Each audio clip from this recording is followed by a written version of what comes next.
Legendary shot domain के last episode में हमने देखा था कि सही समय पर लू यांग और फेंग जेनाई सुयान को बचाने के लिए वहां पर आ गए थे, परंतु सुयान ने उस एम्प्रेस स्वॉर्ड से उस सील को ब्रेक कर ही दिया था, जिससे कि वहां पर एक पोर्टल ओपन हो गया था। लीजेंडरी शॉट डोमेन के एपिसोड 174 में हम देखते हैं वह सील धीरे धीरे करके ब्रेक हो रही होती है। टियानी उस सील को ब्रेक होने से रोकने के लिए आगे बढ़ता है, लेकिन तभी वहाँ पर एक ब्लास्ट होता है और अब उसके अंदर से आवाज आती है, आखिरकार अब मेरे आजाद होने का समय आ गया। और अब उसके अंदर से दुआन जीज याओ बाहर निकल कर आता है। वह वहाँ सभी को देखता है, तभी त्यानी उसे प्रणाम करता है। वह उससे कहता है कि मुझे आपसे मिलकर काफी अच्छा लगा। जीज याओ उसे देखकर कहता है कि मुँह परिवार के लोग। यह सुनकर त्यानी कहता है कि आप गलत समझ रहे हैं, मैं तो दुआन लियो का पार्टनर हूँ। मैं सीनियर आपको यहाँ आजाद करने के लिए आया हूँ। जो नीचे सौर पड़ी है वह मेरी है, उसी से मैंने आपको आजाद किया है। यह सुनकर यिंगशा को काफी ज्यादा गुस्सा आता है। वह उससे कहती है कि कमीने तुम और कितना झूठ बोलोगे। यानी यिंग और यांगशा से कहता है कि तुम कुछ देर के लिए और रुको, फिर मैं तुम दोनों को ही अपने हाथों से खत्म कर दूंगा। यह कहकर वह एम्प्रेस स्वॉर्ड को उठाने के लिए एम्प्रेस स्वॉर्ड के पास आ जाता है, परंतु तभी दुआन जियाओ एम्प्रेस स्वॉर्ड को अपनी ओर खींच लेता है। वह त्यानी से कहता है कि मुझे इससे कोई भी मतलब नहीं है कि तुमने दुआन लियो से क्या डील की है। यह सुनकर त्यानी कहता है कि अच्छा, तो फिर दाल ऐसे गलने वाली नहीं है। मुझे लगता है कि अब मुझे एक्शन लेना ही पड़ेगा। यह सुनकर दुआन जियाओ कहता है कि अच्छा, तो फिर मुझे लग रहा है कि मुझे मुंह परिवार की यंगन जनरेशन को अपने रोल सिखाने होंगे। यह कहकर वह त्यानी की ओर एक प्लाम अटैक कर देता है। त्यानी सीधे ही उस प्लाम अटैक से जाकर बैठ जाता है, जिससे कि वहाँ पर एक ब्लास्ट होता है, परंतु तभी मौका पाते ही फेंग जेनाई और लू यांग वहाँ से जाने लगती हैं। लेकिन तभी रास्ते में यिंग और यांगशा आगे आकर उन दोनों का रास्ता रोक लेती हैं। शा लू यांग से कहती हैं कि मुझे शुयान को वापस दे दो,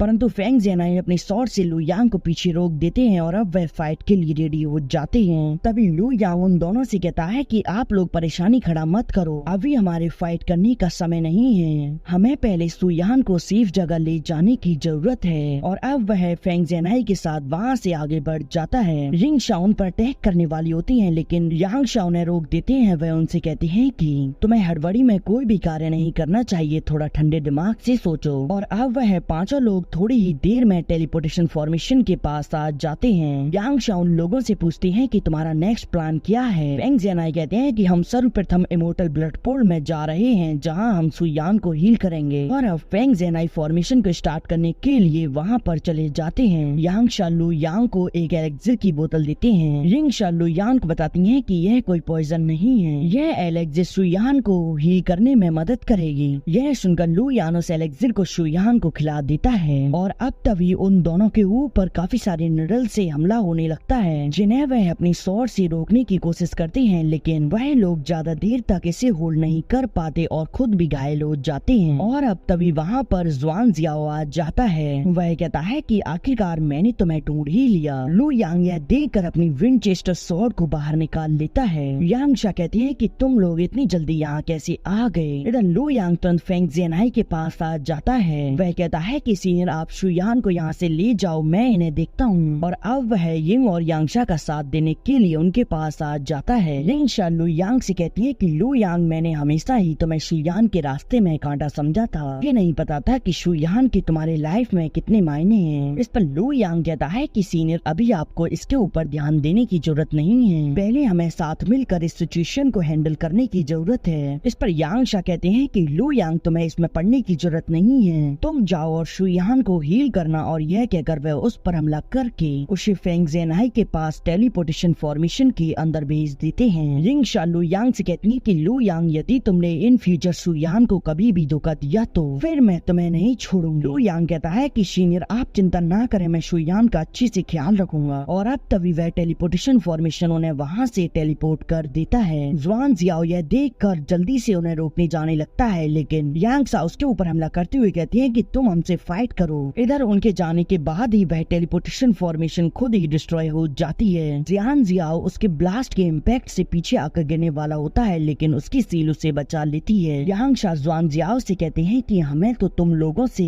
अपने कई वर्षों का हिसाब किताब करना है। इस पर जुआन जियाओ कहता है कि तुम किस हिसाब किताब की बात कर रही हो, मुझे कुछ भी समझ नहीं आया। इस पर यिंगशा कहती है कि नाटक करना बंद करो, तुम्ही गार्डियंस ने हमारे बेटे को मारा था। और अब तभी वहाँ पर ये फी की एंट्री होती है। उसे देखते ही यिंगशा अपनी स्वॉर्ड को नीचे ही छोड़ देती हैं। उन्हें लगता है कि वह उनका ही बेटा है। वह कहती हैं कि यह कैसे संभव है। इधर ये फी तो तुरंत उन पर एक स्लैश अटैक कर देता है, लेकिन यिंगशा के आगे आकर उस स्लैश अटैक को अपनी बॉडी पर ले लेते हैं। वह यिंगशा से कहती है कि तुम अपने आप पर काबू रखो, वह हमारा बेटा नहीं है। यिंगशा ये फी पर गुस्सा होते हुए कहते हैं कि तुम्हारी हिम्मत कैसे हुई हमारे बेटे के रूप को लेने की। ज़ुआन जिन, इसमें तुम्हारा भी हाथ है, मैं तुम्हें नहीं छोड़ूंगा। यही फी यह देख कर उन पर एक स्लैश अटैक कर देता है, जिसे यिंगशा रोकने की कोशिश करते हैं, लेकिन तभी यिंगशा पीछे से हमला कर देती है, जिससे कि वह स्लैश अटैक डिस्ट्रॉय हो जाता है। यह देखकर ये फी कहता है कि यिंग और यांग शॉट टेक्निक वाकई यह काफी मजेदार है। वह कहता है कि ज़ुआन जिन, तुम इसमें एक्शन मत लेना, मैं ही इसे संभाल लूंगा। इधर यिंग और यांगशा अपने अल्टीमेट मूव को एक्टिवेट करने लगते हैं, जहाँ वह अपनी अपनी ताओ बॉडी और सोल को भी बर्न कर रहे होते हैं, जिससे कि वह अपने अल्टीमेट मूव का उपयोग कर पाए। यह देखकर ये फी कहता है कि अच्छा, तो तुम अपने साथ साथ हमें भी मारना चाहती हो। यांगशा ये फी से कहते हैं कि लड़के, तुम ध्यान से देखना, यही है सुप्रीम यिंग यांग शॉट टेक्निक, जिससे आज मैं तुम्हें खत्म कर दूंगा। और अब वह वहाँ पर उस टेक्निक को पूरी तरह से फॉर्म करने के लिए अपने वेपन को भी डिस्ट्रॉय कर देते हैं। उनकी स्वॉर्ड के डिस्ट्रॉय होते ही वहाँ पर एक यिंग यांग डायग्राम बन जाता है, और अब यिंग और यांगशा यिंग यांग ड्रैगन में परिवर्तित होकर यिंग यांग डायग्राम के अंदर चले जाते हैं, जिससे कि उसकी पावर और भी ज्यादा बढ़ जाती है। और अब वह यिंग यांग डायग्राम उन लोगों पर हमला कर देता है। यह देखकर ये फी अपनी फिश फॉर्मेशन से उस पर हमला करता है, लेकिन उस फिश की पावर तो यिंग यांग डायग्राम के अंदर ही चली जाती है। यह देखकर ये फी कहता है कि ये क्या हुआ, और अब वह यिंग यांग शॉट टेक्निक पूरे माउंटेन को ही क्रश करने लगती है। इसी के साथ यह एपिसोड यहीं एंड हो जाता है। इसका नेक्स्ट एपिसोड भी जल्द ही आज ही आएगा।